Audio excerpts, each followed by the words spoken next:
Hello everyone, welcome back to my channel the brown girl. I am from Nagaland. তো দেখো, সকাল সকাল উঠে গেছি, উঠেই বিছানা গুছিয়ে নিয়েছি। বিছানা গুছিয়ে চলে গেছিলাম ফ্রেশ হতে।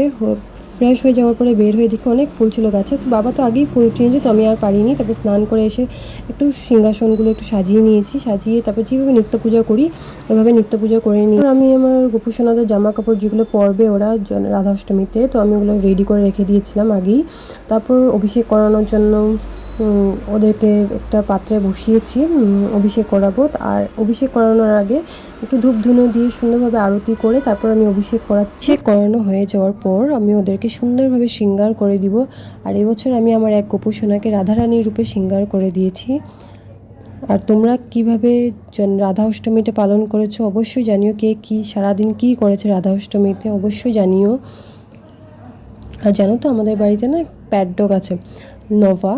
তো ও আমাদের সাথে সাথে জুকারতে, আমরা যখনই পুজো দিই, শাক শঙ্খ বাজাই, ও আমাদের সাথে সাথে জুকারতে। আর দেখো, আমার কথা বলতে বলতে আমি আমার গোপুসোনাকে রাধারানীর রূপে সাজিয়েও ফেলেছি। কীরকম লাগছে অবশ্যই জানিও। তারপর ফল কেটে সব রেডি করে রেখে দিয়েছি। আর মা এদিকে রান্না বসিয়ে দিয়েছে। রান্না হয়ে যাওয়ার পরে ভোগও লাগিয়ে দিব। তারপর মা একটু আরতি করে নিয়েছে ধূপ ধুনো দিয়ে। তো এই বছর রাধা অষ্টমী আমরা এইভাবেই পালন করেছি। তোমরা কিভাবে পালন করেছো অবশ্যই কমেন্টে জানিও আমাকে। আর দেখো, এই যে আমাদের নবা কীভাবে আমাদের সাথে জুকার দেয়। যদি ভালো লেগে থাকে লাইক অ্যান্ড সাবস্ক্রাইব করে দিও আমার চ্যানেলটাকে।